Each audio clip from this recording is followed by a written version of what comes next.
Southern ഇറ്റലിയിലെ മൊളോക്കിയോ എന്ന് പറയുന്ന ഒരു ദ്വീപുണ്ട്. ദ്വീപാണ് അത്. സതേൺ ഇറ്റലിയിലുള്ള അവിടുത്തെ ജനങ്ങള് കാലനില്ലാ കാലത്തിൽ ജീവിക്കുന്നവരാണ്. അവിടുത്തെ ആൾക്കാർക്ക് ഭയങ്കര ദീർഘായുസാന്നാണ് പറയുന്നത്. അവർ ഭയങ്കര ഹാപ്പിയാണ്. നല്ല അന്തരീക്ഷം, നല്ല വെള്ളം, ശുദ്ധജലം, നല്ല ഭക്ഷണം, അതായത് കലർപ്പില്ലാത്ത അല്ലെങ്കിൽ വിഷം അംശമൊന്നുമില്ലാത്ത ഭക്ഷണം, സന്തോഷം, സമാധാനം എല്ലാമുള്ള ഒരു ദ്വീപാന്നാണ് പറയുന്നത്. പക്ഷെ അവിടെ ജനസംഖ്യ എന്ന് പറയുന്നത് 2000 പേരെ ആൾക്കാരേ ഉള്ളൂ. അതിനകത്ത് 400 പേരിലധികം പേരും വാർദ്ധക്യമായ 100 വയസ്സ് കഴിഞ്ഞവരാണെന്നാണ് പറയുന്നത്. അവർ ഇപ്പോഴും ആരോഗ്യവാന്മാരായിട്ട് നടക്കുന്നു എന്നാണ് പറയുന്നത്. കാലനില്ലാത്ത കാലം ഉണ്ടെന്ന് നമ്മൾ കേട്ടിട്ടില്ലേ, നമ്മൾ പണ്ട് പഠിച്ചിട്ടില്ലേ? അത് അവിടെയാണ് ശരിക്കും. അവിടുത്തെ ജനങ്ങൾ ഭയങ്കര സുന്ദരന്മാരും സുന്ദരികളും ഒക്കെയാണ്. അവർ എപ്പോഴും സന്തോഷവാന്മാരാണ്. അവർ ആ ദ്വീപിൽ ആ 2000 പേര് ഇങ്ങനെ ജീവിക്കുന്നു. ഇത് സ്റ്റഡി നടത്തിയേക്കുന്നത് ജിയോഗ്രാഫിക്കൽ ചാനലില്ലേ, അവർ കുറേ വർഷങ്ങൾ അവിടെ താമസിച്ച് ഇവരെക്കുറിച്ച്, അവരുടെ ജീവിത രീതികളെക്കുറിച്ചൊക്കെ പഠനം നടത്തിയെന്നാണ് പറയുന്നത്. അപ്പം അവരിൽ നിന്ന് കിട്ടിയ വിവരങ്ങളാണ് നമ്മൾ ഈ അറിയുന്നത്, ഈ ദ്വീപുകാരെ കുറിച്ചുള്ള. അപ്പം അവരുടെ ജീവിത രീതിയിൽ അവർക്ക് മദ്യപാനമില്ല, അവിഹിത ബന്ധങ്ങളൊന്നുമില്ല, പിന്നെ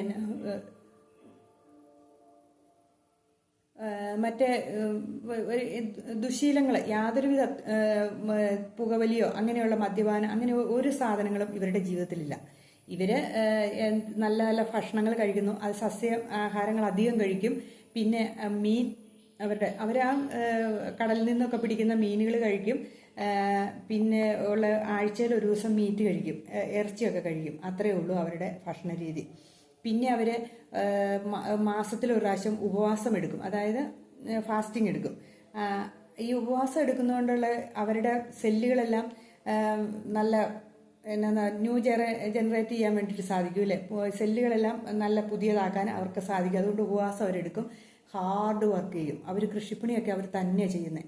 അവർ നന്നായിട്ട് പണിയെടുക്കും, നല്ല എക്സസൈസ് ചെയ്യുന്ന പണികൾ അവർ ചെയ്യും. അതുകൊണ്ട് അവർ ഭയങ്കര സന്തോഷവാന്മാരാണ്. അവരുടെ ജീവിതം നല്ല സന്തോഷത്തോടു കൂടിയാണ് അങ്ങനെ മുമ്പോട്ട് വെക്കണത്.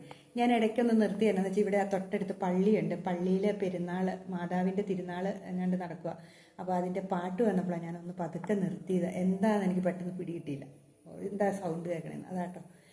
അതാണ് അവിടുത്തെ. അപ്പം മൊറോക്കോയിലെ ആ ദ്വീപ് നിവാസികളുടെ ജീവിതമാണ് ഞാനീ പറഞ്ഞത്.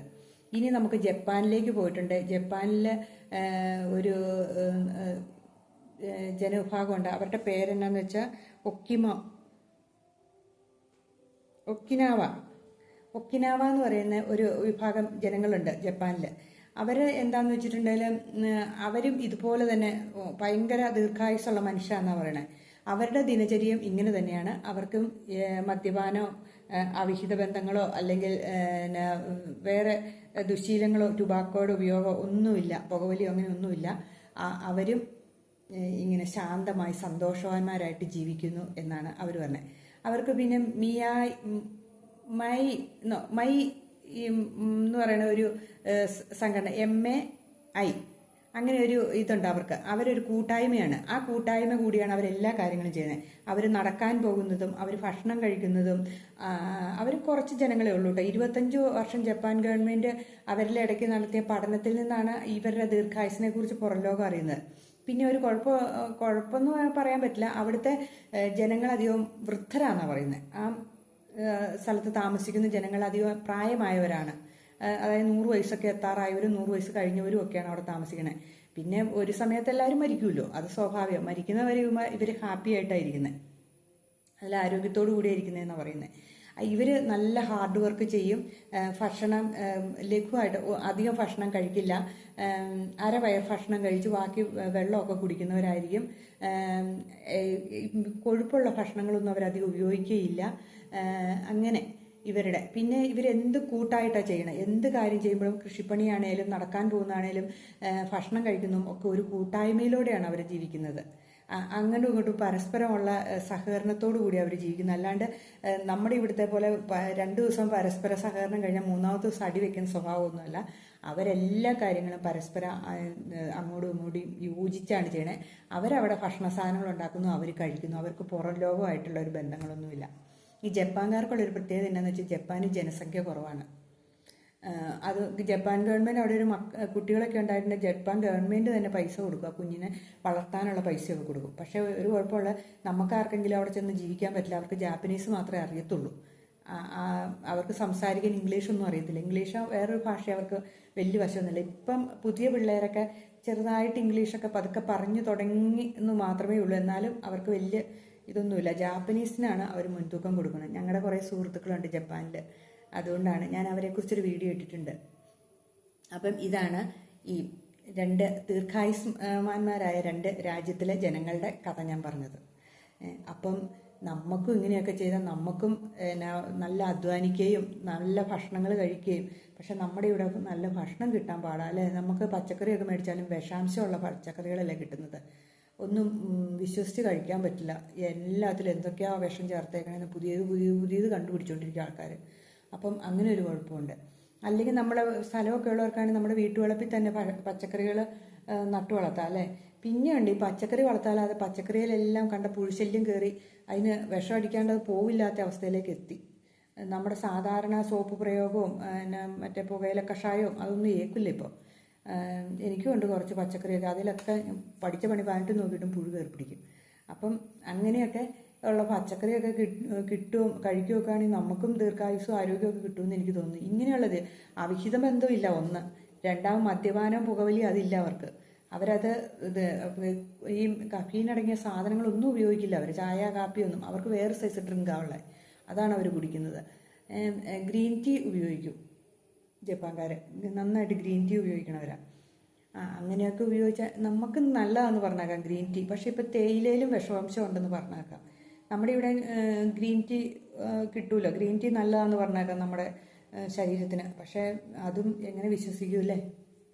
അപ്പോൾ ഇങ്ങനെയൊക്കെയുള്ള ഭക്ഷണ സാധനങ്ങളൊക്കെ കഴിച്ചാൽ നല്ല എക്സസൈസ് ചെയ്യുന്ന പറഞ്ഞു. അവർ നന്നായിട്ട് എക്സസൈസ് ആ നാട്ടിൽ അങ്ങനെ അവരുടെ അടുത്ത് അവരെ കാണാനൊന്നും നമുക്ക് കയറി ചെന്ന് കാണാം. പക്ഷേ അങ്ങനെ അങ്ങോട്ട് അനുവാദം ഇല്ല. എങ്കിലും അവരുടെ അടുത്ത് പോയി കാണാനൊക്കെ അവസരം ഉണ്ടായവർ ഒത്തിരി പേരുണ്ട്. പക്ഷേ അവരുടെ ഗവൺമെൻറ് തന്നെ അവരുടെ പഠനം നടത്തി ഇവരുടെ ആ ദീർഘായുസിൻ്റെ കാരണം എന്നാന്ന് നോക്കിയപ്പോഴാണ് ഇവരുടെ ഭക്ഷണ രീതികളും ഇവരുടെ എക്സസൈസും ഇവരുടെ കൂട്ടായ്മയും. ഒരു സന്തോഷം കഴിഞ്ഞിട്ടേ ഉള്ളൂ. ആവശ്യമില്ലാത്ത എല്ലാം മിതത്വമാണ് അവരുടെ ജീവിതത്തിലുള്ളത്. അമിതമായിട്ടൊന്നുമില്ല അവർക്ക്. അവരെന്ത് കാര്യം ചെയ്താലും അത് മിതത്വമായിരിക്കും. സംസാരത്തിലും അവർ മിതത്വം പാലിക്കും. അവരുടെ ഭക്ഷണ രീതിയിലും മിതത്വമാണ്. അവരുടെ പ്രവൃത്തികളിലെല്ലാം മിതത്വം പാലിക്കും. അവരെല്ലാ കാര്യത്തിലും അങ്ങനെ എല്ലാം ചെറിയ തോതിലേ ഉള്ളൂ. അല്ലാണ്ട് നമ്മളെപ്പോലെ ഓവറായിട്ടൊന്നും. നമ്മൾ ഭക്ഷണം കഴിച്ചാൽ തന്നെ ഓവറായിട്ട് കഴിച്ചു കൂട്ടും അല്ലേ? നമ്മൾ അതുകൊണ്ട് കൂടി അസുഖം പിടിച്ച് കിടപ്പായി പോവുകയും ചെയ്യും. ഇതങ്ങനെയില്ല, എല്ലാം ലിമിറ്റിനാണ് അവർ ചെയ്യുള്ളൂ എല്ലാ കാര്യങ്ങളും. അതാണ് ഈ രണ്ട് രാജ്യത്തെ ഈ ജനസംഖ്യയിലെ മുൻപന്തിയിൽ നിൽക്കുന്ന ഇറ്റലിയിലെ ആ മൊറോക്കോൻ ദ്വീപിലുള്ള ആൾക്കാരാണ്. ഇവർ ജപ്പാനിലുള്ളവർ രണ്ടാം സ്ഥാനത്ത് നിൽക്കുന്നു എന്നാണ് പറയപ്പെടുന്നത്. എന്താണേലും ഇവരുടെ ജീവിതകഥ നിങ്ങൾക്കൊന്ന് പറഞ്ഞു തരാം എന്നോർത്ത്. അവർ വയറ് നിറച്ച് ഭക്ഷണം കഴിക്കില്ല എന്നാട്ടോ പറഞ്ഞേക്കുന്നത്. അരവയർ ഭക്ഷണവും ബാക്കി വെള്ളവും ഒക്കെ കഴിക്കും. 3 നേരം ഭക്ഷണം കഴിക്കും. അത് നല്ല ശുദ്ധമായ ഭക്ഷണങ്ങളെ കഴിക്കുള്ളൂ എന്നാണ് പറയുന്നത്. അപ്പം നമുക്ക് ചെറുതായിട്ടെങ്കിലും നമ്മുടെ വീട്ടിൽ നമ്മുടെ നാട്ടിൽ കിട്ടുന്നത് ഉപയോഗിച്ച് നമുക്ക് ഇങ്ങനെയൊക്കെ ഒന്ന് ജീവിച്ചാൽ ചിലപ്പം നമുക്ക് ദീർഘായുസ് കിട്ടുമല്ലേ? സമാധാനം ഉണ്ട്, അവർക്ക് സമാധാനം ഉണ്ട് കേട്ടോ. നമ്മുടെ ഇവിടെ സമാധാനം എന്ന് പറയുന്ന സാധനമില്ലല്ലോ അല്ലേ? അപ്പം എങ്ങനെയാണെന്നൊക്കെ ആലോചിച്ചിട്ട് തീരുമാനങ്ങൾ എടുക്കുക.